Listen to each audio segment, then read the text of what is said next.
Oh, come on, don't look at me like that. What did you expect? A high production value and my face? I can see you're disappointed, but you do realize you just clicked on a video from a channel with less than 1,000 subscribers that talks about being a gay furry for like an hour, right? So please set your expectations accordingly. I was a somewhat insecure preteen. I know, I'm so special. But what was somewhat unique about my middle school experience is that when I hit puberty and began to realize I was attracted to dudes instead of dudettes like most of the male population, I got scared. And how can you blame me when all the word gay meant to me was a general insult thrown around to make fun of other boys? I didn't want to be that. I don't want to be bullied. I just wanted to like girls, like every other person I knew. Similar to any middle schooler, I wanted to fit in, be normal. So at first I just denied it. I wasn't gay. It's completely straight to lay on a male friend's shoulder on the bus every day and watch YouTube videos together when everyone else on the bus sits by themselves. Besides, I can't be gay. I have a girlfriend that asked me out and I only ever went on one date with and felt uncomfortable holding her hand, despite laying on another dude's shoulder twice every weekday. Looking back, the signs were very obvious. So obvious, in fact, we have to be an idiot not to realize. But in my defense, have you ever talked to a middle schooler? Additionally, sex ed in my state is, and I quote, not comprehensive and is required to promote abstinence. And since my parents never talked to me about it, probably because they just got divorced, the definition of this whole romance, puberty, sexuality thing could easily be morphed into whatever my dumb middle schooler brain needed it to be in order to justify me being straight. But luckily, I was having, and I must emphasize, real life experiences, experimenting, asking questions, meeting new people, all stuff that is essential to growing up and going through the awkward transition from kid to adult. God, take me back. And in this real life process of growing up, it was only a matter of time until one of my friends came out, or I noticed two dudes kissing each other in public, or had some liberal English teacher lecture us about Stonewall, AIDS, and why Ronald Reagan is the son of the devil himself. Plus, luckily, this was a post-2015 America. Marriage equality have won. People were becoming more and more accepting of gay people by the day, and my school recently added a clause introducing sexual orientation as something you can't bully people for. Woohoo! The bare minimum. Eventually, the boys at my school would grow up, stop calling each other gay all the time. I realized one way or another and this video could be over. After all, it's March of 2020. What could possibly go wrong? China has identified the cause of the mysterious new virus. I have today declared that the coronavirus presents a public health emergency in the United States. Countries around the world have now reported more than 1 million coronavirus cases. As of today, 46 states and Washington, D.C. have closed schools, impacting close to 54 million students nationwide. Well, fuck me, I guess. And right when I needed the real world to support me the most, my classmates, my teachers, and especially my friends, because of a random dude across the world eating a bat, it was all ripped away from me. And that is the point at the center of everything. How the hell was I supposed to discover and accept myself during a once-in-a-century pandemic in a society that rarely acknowledges that people like me exist? The answer is, for a while, I didn't. When I saw Jason Momoa in the Aquaman movie and felt weird, instead of going, oh, I'm experiencing a very common feeling that millions of other people around the world experience as just part of the human condition, I just thought I was not normal, crazy even. But I would end up finding a solution to my dilemma. The problem is that it will probably make some of you cringe. Ladies and gentlemen, may I introduce you to Fluke Husky.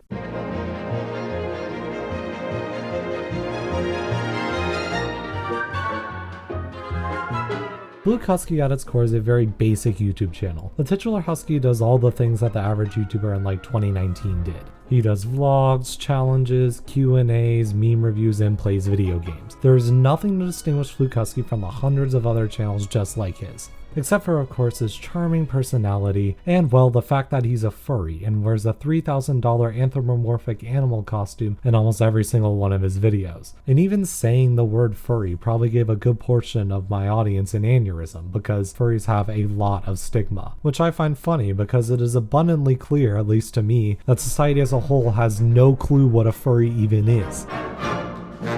Like, this just looks so weird and scary. Like, in my opinion, that's terrifying. Can you bark? What? Aren't you supposed to bark? Isn't that like a thing furry people do? Do you guys know where like the orgy convention is? standard hobby, I guess. Do you talk in your voice or do you talk in animal voices? I am not making fun of furries. I do not kink shame. I don't care. Whatever makes you happy. People who walk around in animal costumes are, I don't know, weird, bizarre, deranged. There's a couple. There is a genuine couple of furries who are doing unspeakable things in bed, I assume. Like, are you telling me that in real life you like have a job, like a sensible job or whatever, and you would go in? In a society with a strong sense of honor, you can shame people who did dumb things and crass stuff like attend a sexual furry convention. They were secretly infiltrating furry Discord server. Merry Christmas and a happy holidays, everyone. It's bad. This is bad. This is bad for everybody. Should the rainbow have room for an animal costume? I speak of furries. We have 10 challenges to complete, with the 10th and final task being converting a furry back to a human. Bro, are you hunting for furries? What are you using to get them? This. And I heard rumors about furry fun rooms. I wouldn't know about that, unfortunately. One goal in mind. Do not become a fur. So, as you just saw, society has two major theories about what furries are, and both of them are wrong. 1. Furries are people that dress up in animal costumes and or believe they are animals. This one is pretty easy to disprove. After all, if you couldn't tell by context clues and the thumbnail, I am a furry. And like Annie here, I have been talking to you in English for the entire video, haven't I? And I think you will find that if you watch almost any video by a furry, they will also be speaking English, not in their animal voices like some may believe. Also, the vast majority of furries don't wear or even own animal costumes or fursuits. Because, first of all, look, I live in Georgia, and the idea of putting a large carpet on my face that I can barely see out of for extended periods of time doesn't particularly appeal to me. Furthermore, fursuits are prohibitively expensive. This pre-made fursuit head that my friend let me try on cost over $1,000, and the prices can go way up. So unless you believe that all furries just have thousands of dollars lying underneath their mattresses, I am not convinced. 2. Furries are sexual deviants that are furries for some sort of sexual gratification. This theory goes that furries are furries because they like to dress up in animal costumes and do the dirty, which is actually a completely plausible theory. You know, if you ignore the fact that most furries don't have fursuits that cost thousands of dollars, most furries are Gen Zers have to deal with college debt, the housing crisis, inflation, or any number of other factors squeezing young adults' budgets, that a decent portion of furries are minors and have no way to buy a fursuit, and finally, that doing it in a giant carpet would be uncomfortable as fuck. If you ignore all those things, then, I guess you got me. Furthermore, I know this may sound crazy, maybe even a bit controversial, but a majority of furries are young adults, and sometimes, as young adults, they have sex and look at naughty material on the internet. I know, arrest them all now. There's a common idea based on a few high-profile degenerates who consider themselves furries that furries overall are one of the most degenerate communities out there. But the extent to which I believe that notion is limited, as I think that any predominantly online community has to deal with degenerates. For example, remember these clowns? Master the art of conversing as a furry, so we have to find a real furry and talk to him without raising suspicion. I can do this one. This is what their YouTube page looks like, and their channel name is, and I swear I'm not making this up, family friendly. Sexualized stuff is just everywhere on the internet. Furries aren't unique for that. It's just that a video talking about the crimes of a furry degenerate is a lot more intriguing than a video title like Furry starts a union at Starbucks, Furry invents fitness tracker, Furries raise over $100,000 for charity, or Furry helps make the COVID vaccine. And I thought we would have learned as a society that just because a few extreme people from a community do something crazy, that doesn't mean that everyone in said community is a crazy nutjob, like the few extreme people or even anything like the extremists. But I guess we're just incapable of learning that lesson. Lastly, a survey done by some researchers asked thousands of adult furries why they are furries, and sexual stuff is all the way down here at 5%. So if neither of those two things makes someone a furry, then what is a furry? Well, furries are simply people who like anthropomorphic stuff, that being art that gives animals human characteristics. Personification. Think like basically humans but with an animal head and fur. A completely new and unprecedented concept in human history, except for, of course, ancient Egyptians, Aesop's fables, werewolves, movies by the world's largest entertainment company, sports mascots, and I can go on. The best way I can describe it is it's like anime fans, but there's no shows and people mainly just like the art style. It's much more of an aesthetic that people just use as a canvas to express themselves than some weird fetish thing. Oh, and also everyone is gay. And I don't make that joke lightly. A survey asking over 1,200 furries their sexual orientation produced these results, and only 20% of furries were straight. And if we add up all the percentages for people at least somewhat attracted to the same sex, we get about 65%, a sizable majority, which is astonishing. I mean, can you think of any community that is made up of a majority of gay people, except for, of course, gay people themselves? I seriously can't.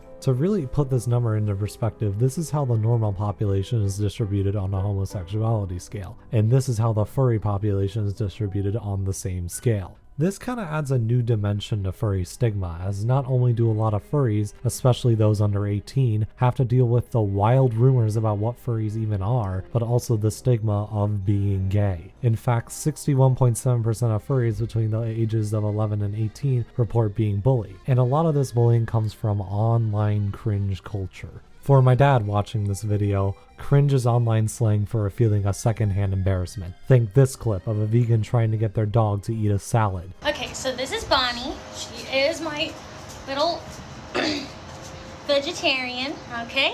Now, no. Someone so delusional that you can't help but feel embarrassed, but also definitely laugh at them. Here, pick one. Videos of people being cringe have been a staple of the internet for my entire lifetime, being what is basically the online version of a freak show. And one of the main subjects of these cringe videos were furries, as clips of furries being cringe continue to get millions of views on a variety of social media websites. By far the most popular being a series of videos from a YouTuber with over 4 million subscribers named PackGod, where he lay epically roasts cringe fatherless furries. Are you barking? Are you barking? Bro, you wanna get loud in this song? Boy, you like a velociraptor and a clogged toilet bowl. Bro, you like an off-brand Ben 10 character. Oh, and by the way, this video has over 11 million views. And it's clear that the audience consuming this content is not adults. Uncle got arrested for eating a blueberry out of an orangutan. I mean, clearly. The problem this creates is that middle schoolers are stupid and don't realize that a lot of cringe content surrounding furries is cherry-picked and even staged. To best illustrate this, the main subject of PackGod's furry roastings, a creator named Fluke, made a short explaining that the videos were staged. Something that really didn't need to be said because it was said in the description of the video. And despite the fact that not only do the same few furries appear in all the videos, and the fact that Fluke provided video evidence of PackGod telling him how to react. Once I start getting loud and I start packing, just lift your mouth down and just keep it there. You don't have to bark anymore, okay? People still didn't get the memo, with a lot of the comment section being in denial, like they just figured out Santa isn't real, calling him a liar and, of course, a dog. Usually in situations like this, as kids grow up, they would realize through hopefully more mature entertainment that furries at the end of the day are just other normal people with an admittedly somewhat strange hobby. But really, traditional media isn't much better. I mean, when National Geographic is airing crap like this. Courtney is a furry, one of a growing number of people who believe that they are part human, part animal. People just grow up actually thinking that furries are all weirdos that think they're animals. Which is why I've had to take a multiple minute detour for my what's supposed to be feel good growing up video to explain that no, I don't think I'm a dog, despite speaking English to you for the entire video. Oh, and there are plenty of more examples of the media just being consistently terrible at reporting on furries. For example, in 2014 at a furry convention in Illinois, there was a chlorine gas attack. 19 people were hospitalized, the hotel made up of mostly furries had to be evacuated, and thousands of people were forced out onto the streets of Chicago in the middle of winter wearing whatever clothes they happened to be sleeping in. And this is how NBC reported on it. After what's being called an intentional leak of chlorine What's gas. a furry? Many still dressed in their furry costumes. It's the hotel. Where are you going? Contaminated. Hey! Guests came back Come inside back. at 4. She just learned something. 6.7 million views and a comment section that seems to have mostly missed the irony of two reporters giggling as the words 19 hospitalized sits below them. And look, I get this clip is funny to a lot of you, but I just feel like a lot less people will be laughing if you replace furries with almost any other group of people. And speaking of people treating furries attending furry conventions as subhuman, there is kind of an epidemic of wannabe influencers invading furry spaces meant for furries to just socialize and hang out, like furry conventions and furry Discord servers, and straight up just harassing people. In case you were wondering, this is why furry Discord servers often have you go through a verification process before joining. It's to try and prevent these clowns from harassing people. And while not the only reason, all the bullying, harassment, and stigma, not only from being a furry, but also being LGBTQ, means that a lot of furries' mental health is in the shitter. A study from the University of Waikato found that in their sample of furries, 41.3% scored in the critical range for depression, and 38.4% had attempted suicide previously. So if you look at it a certain way, it almost seems like a lot of furry hate comes from social media creators, often adults, who invade safe spaces for an incredibly vulnerable population, one at least partially made up of minors, and then harass them based on untrue conspiracy theories to an impressionable middle and high school age audience for clout, I guess. And we're supposed to be the cringe ones? So if furries were so stigmatized, why, as an insecure middle schooler, would I ever click on a furry YouTuber's video? Well, firstly, I wasn't at school. And secondly,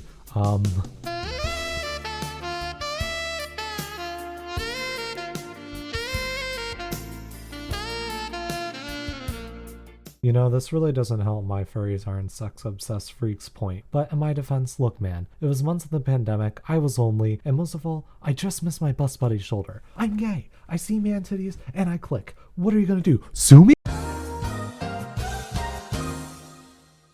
Wow, that section of the video really went off the rails. Where was I again? Oh yeah, watching Fluke Husky for the content.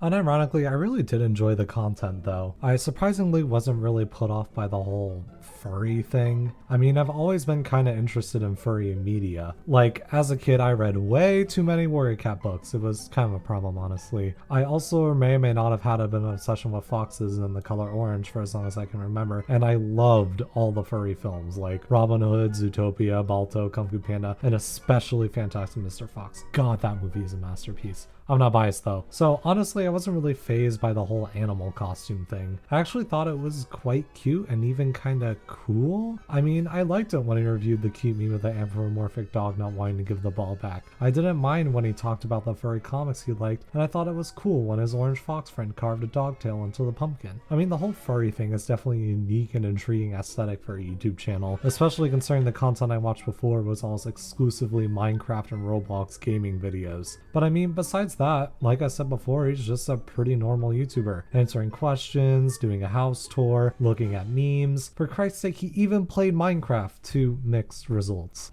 Put my little torch.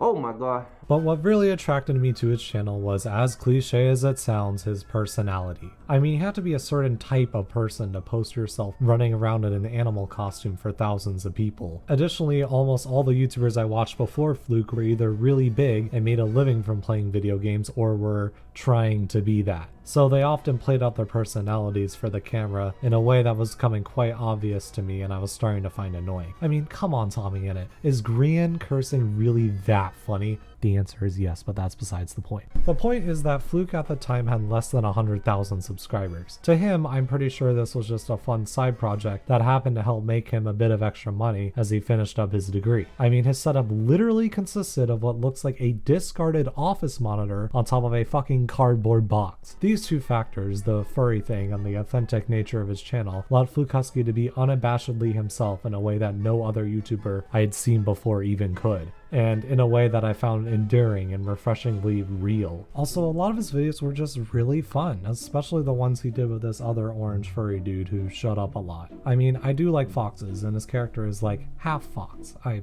think.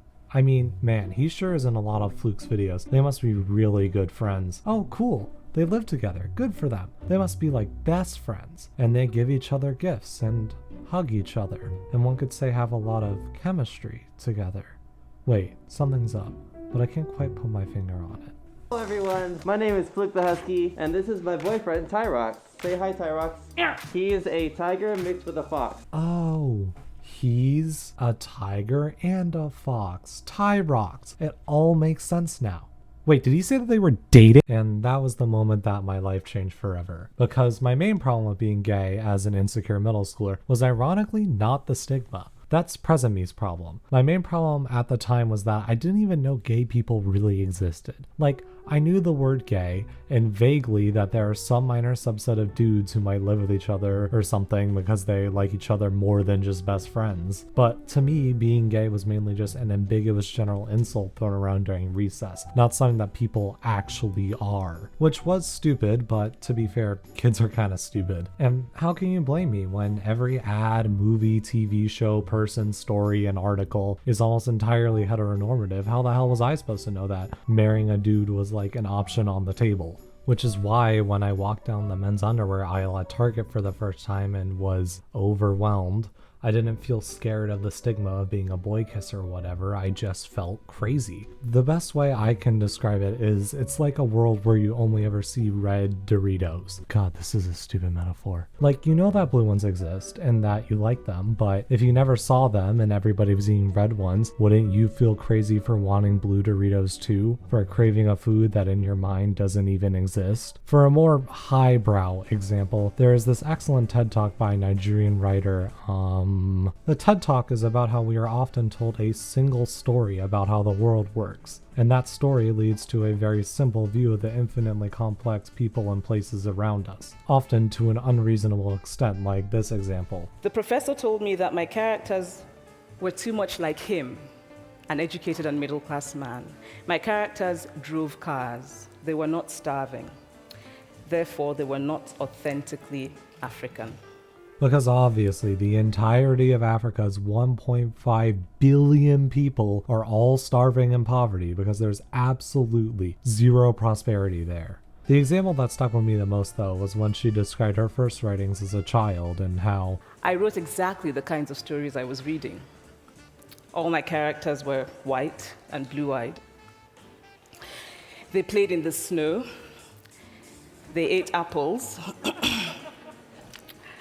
And they talked a lot about the weather. This makes sense, as the books she read at the time were all American and British children's stories. You know, places where it gets cold enough to physically snow. Growing up, I had been told a single story by my physical surroundings, the media, and the people around me. One where the reason why I laid on my best buddy's shoulder every day, felt weird in the men's underwear aisle, and really liked Aquaman was because of any number of random excuses from stories I'd heard before, and not the story I was never told. That I could maybe possibly just be romantically attracted to boys. And I mean, if one of Time Magazine's 100 most influential people can fall for the single story trap, then maybe I'm not so stupid. Also, she's not the only one. This is why representation matters. It isn't just some buzzword, it's important for us to understand the diverse and endlessly complicated world that we live in. For a professor to realize that not every African lives in a place like this. For a writer to understand that you can write about your own life experiences, not just the ones you read. And for me to understand one of the most basic yet fundamental aspects of myself. And luckily for me, as far as LGBTQ representation goes, Fluke Husky is just really fucking good. First off, he's good representation in that he is not a walking stereotype of a gay person. Well, most of the time. The hurricane. Katrina. Here comes the hurricane, bitch. Ha! Here comes the hurricane, bitch. Pa! What's more is that we have a lot of similar interests. We both like playing video games, browsing Reddit, skiing, and chilling with our dogs. Fluke is clearly a real three-dimensional human being who happens to have a boyfriend, not some character shoved in a movie for 2 seconds, and not some caricatured gay person here to give me a lecture on diversity. He's just a gay dude being himself in a way that I can actually relate to. Secondly, Fluke and Terrace are just such a good couple on camera. They are so fucking good together. It feels like most of the time they're either being incredibly wholesome, flirting and being not so wholesome, or one of them is in gremlin mode and you get moments like this. Wait, I don't think you can fit in that, honey. Wait, you're gonna... Perfect! Just chef's kiss. Despite all the chaos, most of the things they do on camera together are pretty ordinary couple activities. Cooking together, talking about how they met, giving each other gifts, discussing their dream date, and attempting yoga poses, with an emphasis on the word attempt. But even through the mundane activities, you could clearly still tell that they loved each other deeply. Their relationship just comes off so real and genuine in Fluke's videos. Honestly, even more than the relationships in my personal life. I mean, by this point, my parents have been divorced for years, my one grandpa was on his third wife, and the other one had dementia. So I never really seen two people IRL be in a wholesome, healthy relationship. Also, I had begun to realize by this point that a lot of relationships in the media were not authentic representations representations of reality. It's not true. It's bullshit. I did not hit her. I did not. Oh, hi, Mark. So Fluke and Tyrox's relationship felt more real than any others I'd come across before. And yet, they were gay. Literally the perfect way to introduce me to the idea that gay relationships are really no different from their straight counterparts. Finally, not all of Fluke's videos are just wholesome fun. And I'm not talking about this video. Relax, it's Pun Hub. They look at dad jokes for the whole video. What did you think it was? No, every once in a while, usually after some large milestone, Fluke would post a more serious video talking about his personal life, with his Draw My Life video being one example posted after he reached 100,000 subscribers. But this video, this stupid video, was the straw that broke the camel's back. Fluke Husky as a person showed me a world where gay people were real complex individuals that are no different than you or I. Fluke and Tyrox's relationship showed me a world where gay relationships could be just as real and fulfilling as their straight counterparts. And this video showed me a world where I could be gay. I related to his experience. While our situations were very different, the vibes were just too similar to ignore. Both being oblivious to the possibility of him being gay, and then both being suddenly confronted by external forces making us question that reality. For him, being asked out by some random dude at Subway, and for me, watching him talk about that. I was finally told a second story, one where not only did gay people similar to me exist, but they were also at one point where I was. They weren't born saying slay queen and wanting to dye their hair bright pink. Gay people were also confused and unaware at one point, raised thinking that they were entirely straight. I couldn't help but think that gay people are like me, and if that's not good representation, then I don't know what is. And it caused the cogs to start turning. Was this what I wanted? Of course today I know the answer is yes, but one 14-minute video is not going to immediately undo 14 years of society conditioning me into thinking I wanted a wife, a nice suburban house, and 2 kids. However, it was the first time I ever even considered the possibility that I wanted something different than what people had projected onto me since the day I was born. And that is a huge, huge step. But hold on a minute. Why was a furry YouTuber with barely even 100,000 subscribers the first time I've ever seen good gay representation? Why, until recently, were there like 0 gay relationships in mass media? 24 million people are gay just in the US. That's substantially more than the number of New York residents, and think about how many fucking shows take place in New York. Why was I never taught this at all in school? I mean, like, with that substantial population, I feel like we probably should have been told at the bare minimum that, like, gay people exist. Why have I never seen gay people out in public? Why have I never seen a gay romance book? And why have I heard this song before? But I have no respect for propagandistic labels like homophobia. Since you weren't, and perhaps it's somewhere in the middle. No, I think LGBTQ is a religion. They are hedonistic, Don't worry, folks. They're not coming self-worshiping, hypersexualized spectrums of But some people, some organizations that treat homosexuality like a wicked sin, as they should. When I was told over and over again it's about love, I was like, then how come literally every single thing you talk about nonstop is just sex? 25% of homosexuals, according to one study, have slept with over 1,000 men. Homosexuality is not normal and never will be. Just some of the transmissions of disease and things like that, you just see why. Right. And just see why. And that's the whole point. It's like, you know, like putting someone to death. Like, no, it's not just pride. So it turns out that while I wasn't looking, you know, being a 9-year-old, the country was wrapping up an over decade-long debate about whether we as America, a theoretically completely secular nation founded on the core principle of individual freedom, should collectively ban 7% of the population from marrying their person of choice because certain branches of religion think that those people are icky and will ruin marriage for everyone else or something. Fantastic.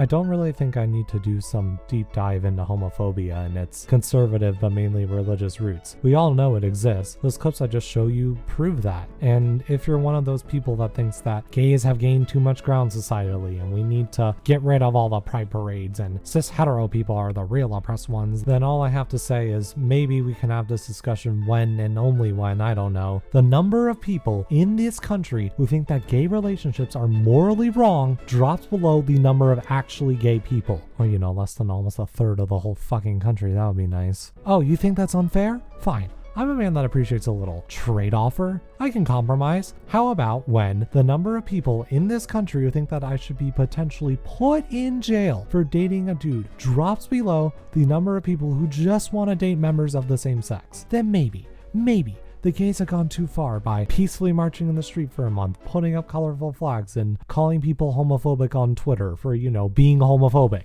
So now that that's out of the way, let's stop talking about facts and talk about feelings. Specifically, how a 14-year-old finding out that he might be gay, being immediately followed by the realization that about 110 million people in just his country would find that morally unacceptable, makes him feel. The answer is not good. I think it's important to note that luckily most of the content I consumed was generally LGBTQ positive, mainly due to the fact that gaming YouTube, especially Minecraft gaming creators, are really supportive of LGBTQ issues, like to a shocking degree. Not gay, but if I was, there's nothing wrong with it.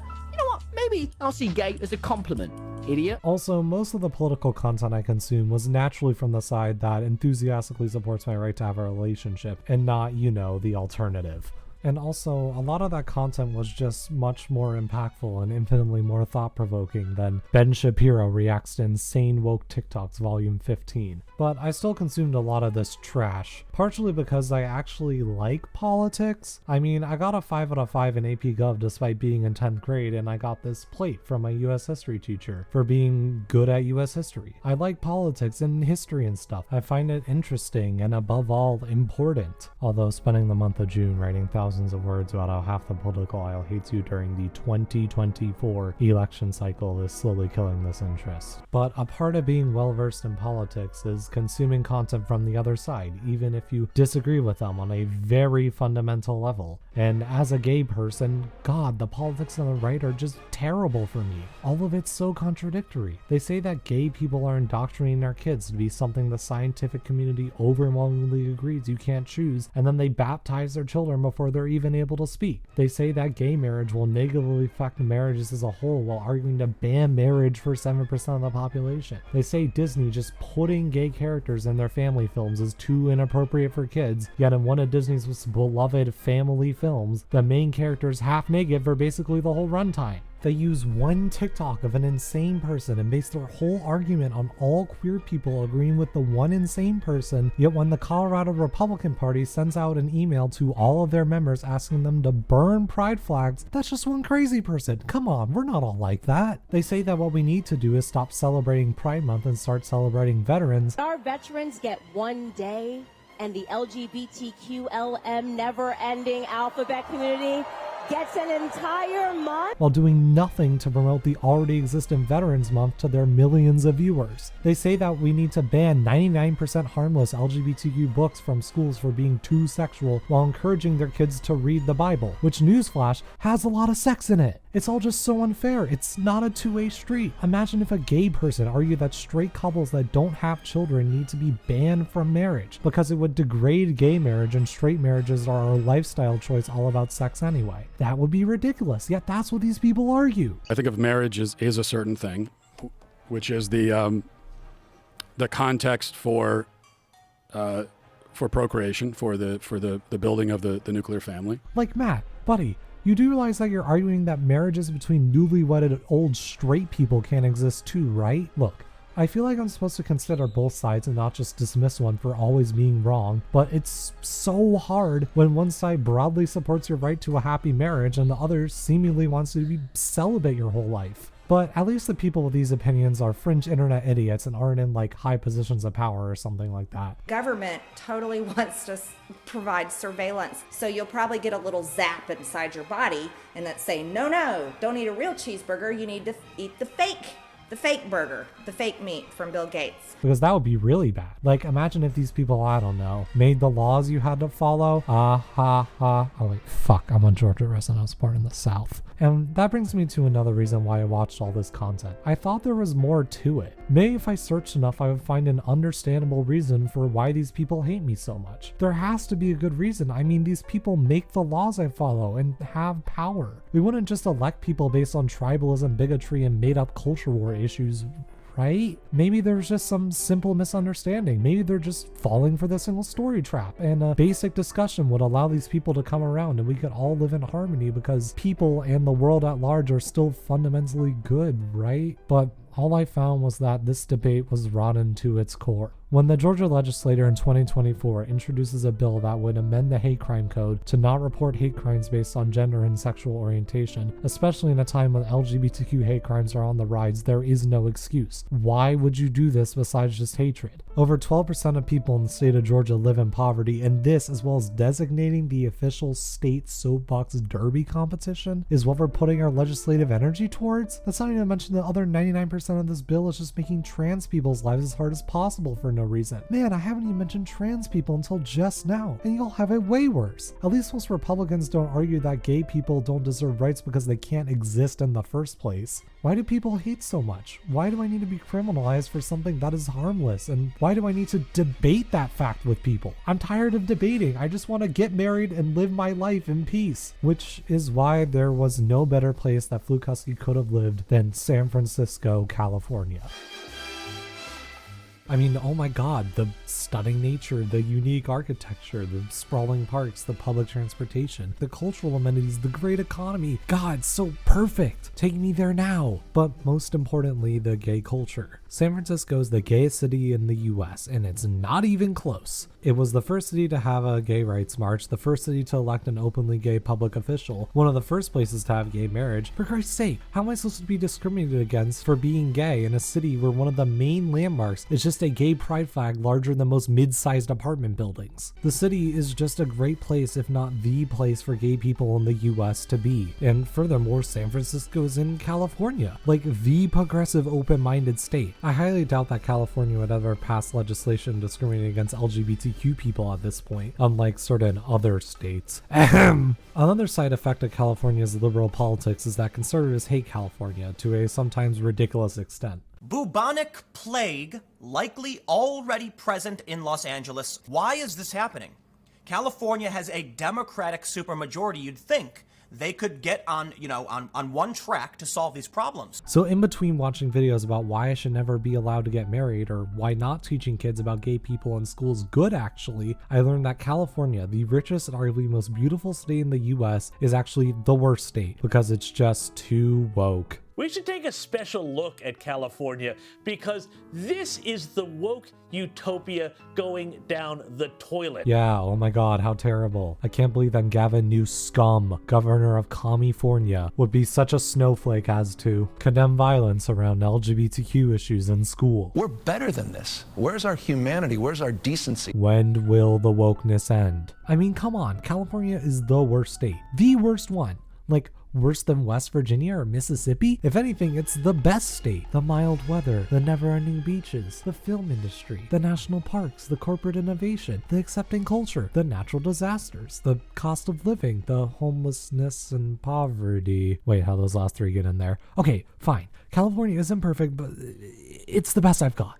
To me, however stupid and ridiculous the idea was, looking back, California was the best chance I thought I had. Without realizing it, I was falling for the single story trap again. The only happy and successful gay couple I had ever seen in my life lived in California, and all the people that hated happy successful gay couples also hated California, so much that they were even leaving. I mean, when Ben Shapiro posts videos like, why every Republican should leave California, oh my god, please do. Let's trade houses. To me, California was the only environment without that 18%. The only place I could get away from all the angry, scary people with infinitely more power and influence than me. The one place where I could get the stuff that all straight people get for free. The ability to get married, start a family, and just live my life without fear of doing that. The problem with this ideal was that it was built on a very fickle foundation. It was only a matter of time before the reality of the San Francisco poop map hit me. California can never live up to the romanticized vision of it I created in my head. And obviously there are lots of states that have strong protections for LGBTQ people and a largely liberal, tolerant population. I mean, Illinois was the first state to decriminalize homosexuality over 40 years before it was decriminalized nationwide. And it was one of the few states to legalize same-sex marriage by passing a popular law instead of through the courts. And I can buy a house in a nice suburb of Chicago for half the price of a shack in fucking Compton, California. You know, Compton, the city of gangster rap fame. And besides, California still has the largest number of Republican voters. The state is absurdly expensive, has horrendous traffic, and terrifying natural disasters. Like everywhere, California California is not perfect. But I didn't know any of this at the time. And as I watched my dreams slowly get further and further out of my grasp, and I became more and more aware that California was not the dreamland I thought it was,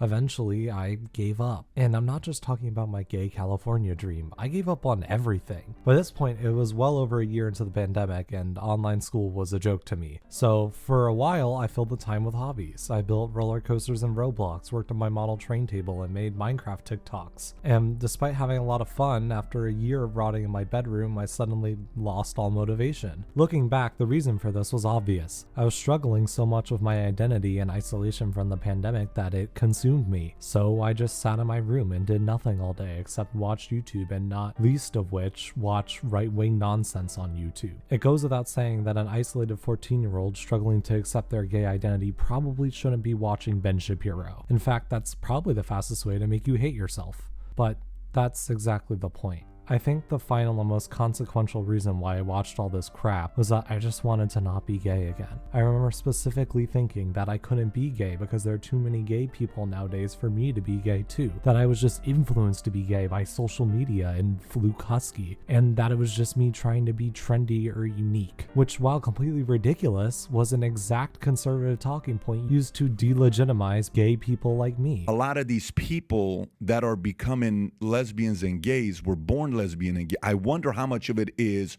grooming. I wonder how much of it is recruiting. I wonder how much of it is converting. I was just looking for easy excuses again, a way out. But of course, deep down, I knew it was true, and that there was no way out except through the closet. So the only result of this Belgium level of cognitive dissonance was that I started to hate myself, and like Belgium, failed to carry out basic functions. And the worst part of it was that I was just so utterly alone. By now, my revolving door of online friends had shut, as I stopped participating in the hobbies that supported those friendships. I couldn't talk to my IRL friends at school because I didn't have school, which also meant that I had no trusted teachers or counselors to confide in. The most obvious next step would have been to talk to my parents about it, but that was the scariest thing of all. I mean, while I suspected they'd be fine with it, I didn't know for sure. They both considered themselves Catholics, so what if they were part of that 30%, or even, God forbid, that 18? Besides, I'm just being trendy anyway, so why even make a big stink about it? So I told exactly 0 people about the struggles I was going through, and continued to fight an invisible mind war with online conservatives much older and smarter than me.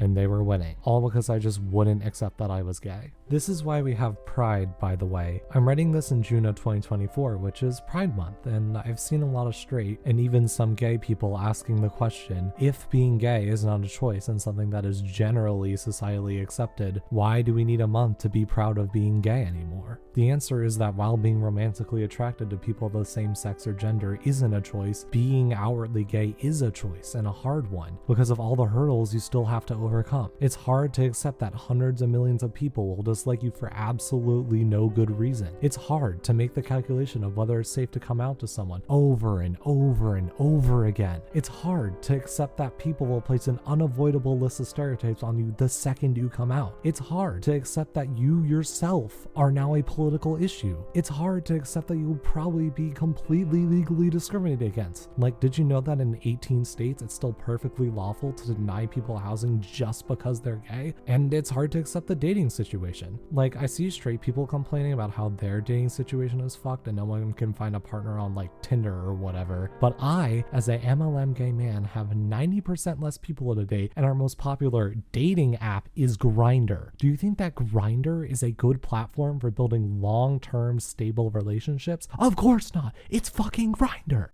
So if you take all that into account and still decide to be openly gay because you know that in the end, despite the hardship, it's what's best for you, that is something to be proud of. Hence, Pride. We as LGBTQ people are not, as conventional wisdom would suggest, a solved minority, as if such a thing exists. Being gay, bi, trans, or whatever is hard. We are discriminated against. That is just the reality of existing as an involuntary small minority whose existence is seen as morally wrong in and of itself by a much wider segment of the population. And now that I can't rely on my local, state, or federal government to protect me from that fact, I just have to hope that the regular people and the other yet mentioned 64% stand up for us, especially when we can't just by ourselves.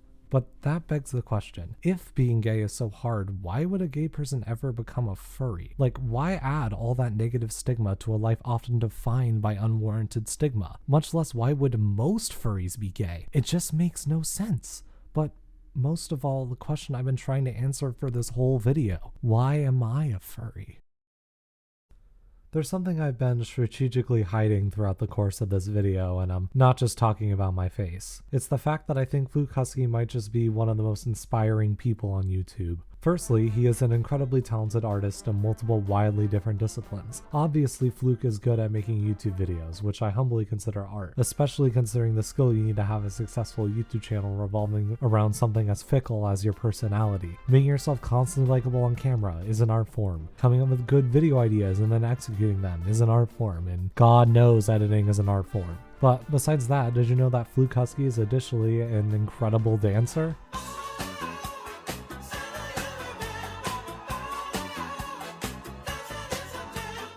The footage you are watching is from a furry dance competition that he won, which, yes, furry dance competitions are a thing, and yes, are super cool actually. Fluke has been dancing for years. In fact, he actually got a start on YouTube making dance videos in his first fursuit, Fluke 1.0, which he also made himself with the help of a couple of friends because of course he did. He also made it while being in the Air Force stationed in the middle of... where is this again?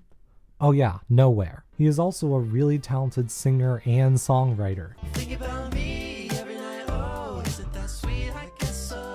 He's posted various videos covering a variety of different songs as well as his own creations. He even recently released an entire album made up of original songs. But his music isn't just a recent thing, he's been making his own music for a long time. For example, this is an original song he made 8 years ago.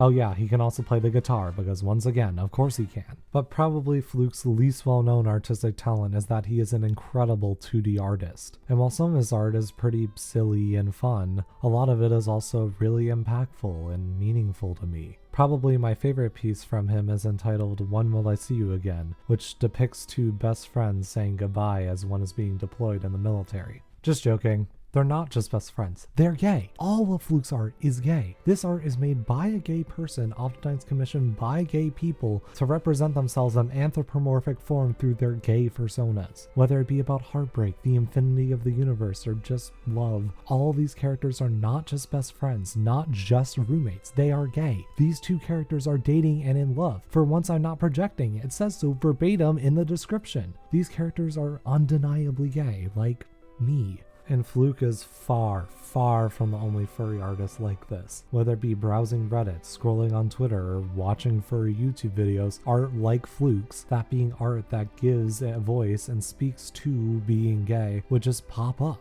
Going back to the Doritos metaphor, it's like suddenly stumbling into a room and everybody's just casually munching on blue Doritos. And it felt amazing. Gay art in the furry fandom is like how I wish being gay was in real life. Frictionless and without notoriety. But that's to be expected from an artistic community that's only 20% straight. Queer art is just naturally an undeniable part of the furry fandom. Beyond that, it's pretty much the default. Whether it be a meme, a comic, or a thirst trap. If there's a furry in it, that art was more likely created by a gay person for a predominantly gay audience than not. And while gay people being drawn, pun intended, to representing themselves as cute fluffy fantasy creatures is kinda weird, I actually think it makes a lot of sense. While most people didn't become aware of furries until the 2010s, the furry fandom is way older than that. It actually started all the way back in the 1980s, but the fandom really started to pick up steam with the true rise of the internet in the 2000s, and I also theorize due to another event that rose to prominence in that decade. On May 17, 2004, Massachusetts became the first US state and one of the first jurisdictions in the world to legalize gay marriage. And what ensued next was what must have been 11 years of hell for LGBTQ people. Suddenly a fact that queer people knew all along, that America was a fundamentally homophobic country that put them down at almost every turn, was at the forefront. It was on every news channel, it was on signs as you drove down the road, it was at protests in your local town center. The debate over gay marriage was unavoidable, and the worst part was that, especially in the early days, it looked like marriage equality was losing. If you wind back the clock, during this time period, most Americans not only supported traditional marriage, but also also thought that just being in a same-sex relationship was morally wrong. Homophobia was popular in a majority of states, even states that we would think about as liberal today, like Colorado, amended their state constitutions to ban gay marriage. The ultimate message to any gay person in that state that their current and potential relationships were fundamentally lesser and didn't deserve to be protected forever. Some states like California legalized gay marriage, and then people got so angry that they made a petition to pass a constitutional ban on it, which got so many signatures that it ended up being put up to a statewide vote in which over 7 million people voted for the ban, overturning gay marriage in a popular uprising. Once again, in California, the progressive open-minded state. Even the president at the time, wait, who was that again?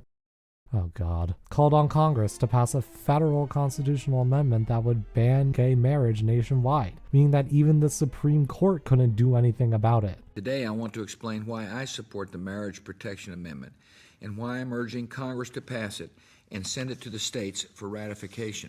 Okay, let's add it to the list. And it's not like gay people were being supported by the rest of society. Again, a majority of people thought that being gay was morally wrong. It was more likely than not that your parents, your school, your city, and your employer looked down upon you for being gay. And stories about gay people committing suicide from bullying were common in the news. For many gay people, being out, let alone being in a relationship, was a non-negotiable no. So is it really surprising that they were drawn to an underground online community where they could create and somewhat inhabit through anthropomorphic versions of themselves a fantasy world? One where there was no gay marriage debate, there was no fear of ostracization, and there was nothing stopping you from engaging in your basic animalistic desire to just be gay. I do not know Fluke Husky. I do not know the furries of the mid-2000s. I don't really know about the experiences of trans furries, female furries, or the furries who are probably just furries because they like creating and consuming furry art and are indifferent to all this LGBTQ safe space stuff. This video speaks to my own individual experiences with the furry fandom and not the community as a whole. To best illustrate this point, Fluke Husky recently announced that he had broken up with Tyrox the same month I started writing this video, 6 months ago. But I made this video assuming that they were still together, because how would I know any different? All I see is his public persona. I can only theorize how much this video will resonate with the furry fandom as a whole based on what other furries have said publicly about this topic. But what I do know is 1, that a majority of furries are queer, and for those LGBTQ furries that lived through the mid-2000s, it must have sucked. And 2, Fluke Husky grew up during this time, and for him, whether or not his parents would support him was not a mystery, because his dad was a pastor.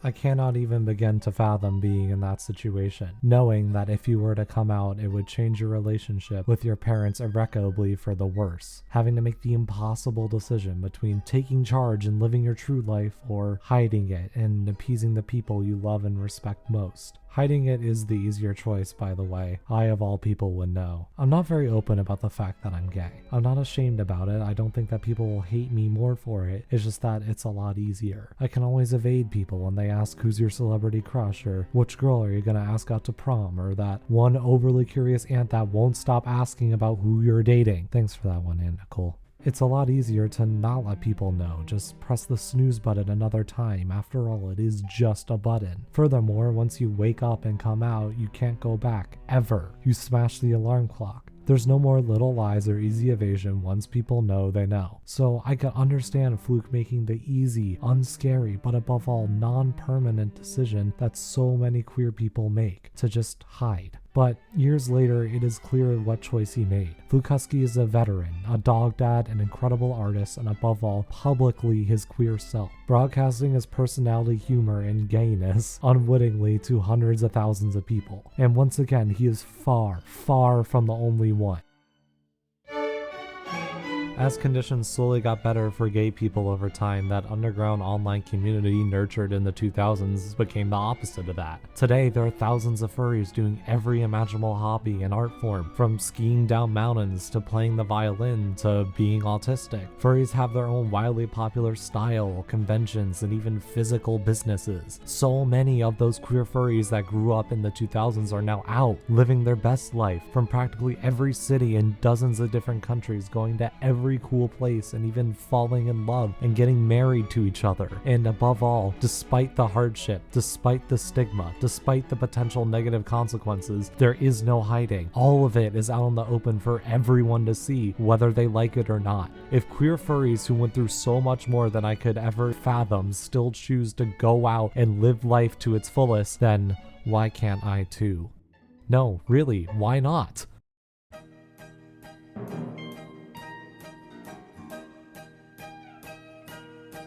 By now, it was the fall of 2021 and the pandemic was finally over. Well, I should say over enough for society not to care enough to go into lockdown again. But that meant I was finally able to go back to school just in time for the beginning of my freshman year. And back at school, I was able to rekindle a lot of my interests from before the pandemic. I had been learning German in middle school, but any interest I had for the program died during online Zoom classes at the hands of a 70-year-old German teacher still using Windows 7. But as what one could call a pretty big geography nerd, back at school I actually found it fun to learn a new language and culture, like how German has funny extra letters that look like emoticons, or how they have a furry as part of their Christmas lore, or how German is a Lego language where to create new words they just shove pre-existing words together, or alternatively just steal them from English. I have studied German all 4 years of high school and even recently took a fluency test administered by the German embassy. As for how well I think I did on the test, well, ich spreche viel Glück. Das ist alles, was ich sagen werde. During the pandemic, I had also lost my interest in playing the cello, which I had been doing since 4th grade because, rhetorical question, how well do you think an orchestra made up of 8th graders in Zoom works? But once again, back at school, I found my passion for playing the cello reignited. I am now in my school's most advanced orchestra. I have played in multiple quartets, arranged dozens of pieces for cello, as well as other instruments, and I love it all so much. Hence all the pretentious orchestra music in the background of this video. And overall, I would call myself a decent cello player.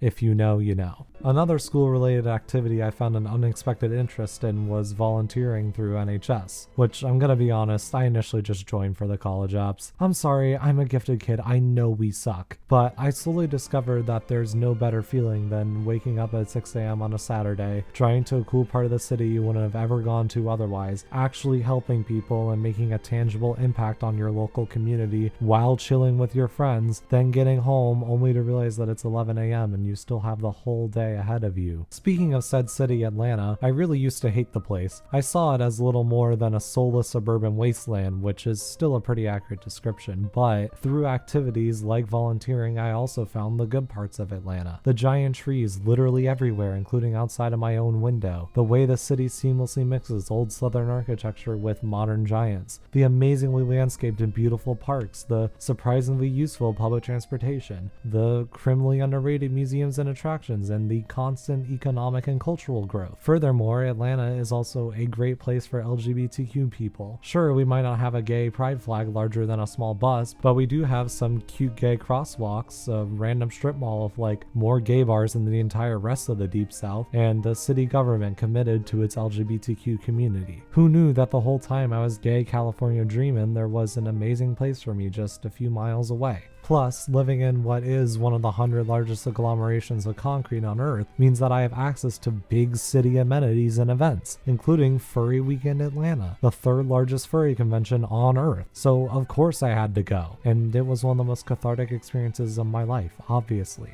I was finally able to do all the things one does as a furry. I gawked at the fursuits, checked out furry merch I won't be able to afford, and partied like there was no tomorrow. I even met Tyrox, who I attempted to speak broken German to because he's Swiss, and I told him I was actually going to go to Switzerland in a few weeks. Oh yeah, I forgot to mention, with all the German I was doing, I was able to receive a grant to go study German in Germany not far from Switzerland. And it was probably the coolest thing I've ever done in my life. The nature was amazing. The cities were amazing. The school was amazing. My undiagnosed autism went crazy, and doing German homework at 12 a.m. in my quaint dorm was less amazing, but it was all still so worth it. But most of all, being able to live, learn, and communicate with other German language learners from dozens of countries all around the world blew my sheltered little 17-year-old brain away. I also had the privilege of seeing a lot more of my home country, and I discovered America was far from the hateful, polarized, and broken place it feels like it is online. I discovered America's natural beauty, endless activities, and lively cities, but I also learned that I didn't have to fly across the country just to experience the best this place has to offer. Just in Georgia, which I really don't think is at the top of anybody's bucket list, I went out and discovered the beauty of the Appalachian Mountains, the quaint colonial streets of Savannah, the untouched beaches of Jekyll Island, and the underrated gem that is Gibbs Gardens of all places. But above all, what has really changed my life for the better are my friends, however stupid they may be. Probably my favorite moments over the past 4 years of high school were too intimate and spontaneous to capture on camera. Like the time we kept making the same lame pun over and over in English class until our teacher went insane. Or the time I went to Waffle House and gossiped with my friends for 3 hours straight. Or the time my one friend let her sister plan her entire birthday party, which was a mistake because she planned her funeral. I had to wear all black, we pretended that her sister wasn't there for half the time, and then while doing a challenge to bring her back to life, I got bitten on the arm. It was amazing. My closest friends from school are also really important to me because they were the first people I built up the courage to come out to. Which went really well, actually. Probably because it turns out like half of them are also LGBTQ. Funny how that worked out. But even as I started coming out to less close friends, teachers, and acquaintances, I was continually met with nothing but support and, at worst, indifference. I even eventually worked up the courage to come out to both of my parents, who were incredibly supportive because A, like most people, they are not crazy anti-woke conservatives who watch Newsmax every day. And B, more importantly, they love me. Thanks, Mom and Dad. You guys really are the best. Although, the easiest people to come out to were the furries that started to befriend and meet online through things like VR. And a few of those online friends are now just as important and impactful to me as my IRL friends. Especially this one boy I met. His name is Jamie, and when I first met him, I honestly kind of wrote him off as an immature screwball. But then one night, I stayed up till 1 a.m. talking to him, and I found I liked his company a lot, actually. So I stayed up with him till 1 a.m. the next night, then the night after, and by that point, I don't think there was really ever any going back. I started talking to him for hours, every day, for months on end, until eventually we agreed to meet up at a mall. And it is there, in the back of a Macy's department store, where I kissed him. So I want to thank my loving family, my amazing city, my supportive friends, the furry community, a certain blue husky, and especially you, Jamie. It's because of you guys that I feel as though there's no one else in the world I'd rather be than myself. And if that includes being a gay furry, then so what? Because if it's cringe to be a part of a community, to explore the world, to be accepted for who you are, to make friends with amazing people, to party past your bedtime, to make meaningful art, and to meet the love of your life, then I guess it's just cringe to be truly alive. So listen to me. Really listen to me when I say this. Ignore the hate and be yourself. I know you've heard that phrase way too many times throughout the course of your life, but hopefully after this monster of a video, you understand why people say it and that it is actually important to live fully. Find yourself and go live your life as you, unless you're an asshole. Because if I can do it as an insecure gay middle schooler in an almost entirely heteronormative society during a once-in-a-century pandemic by choosing to be whatever the hell this is, then I know you can too. Okay, that's a wrap. Do you think I did good, honey? Yeah, you did great. Thanks. Got him. You gay. Hey, enough that gay shit. Enough that gay shit.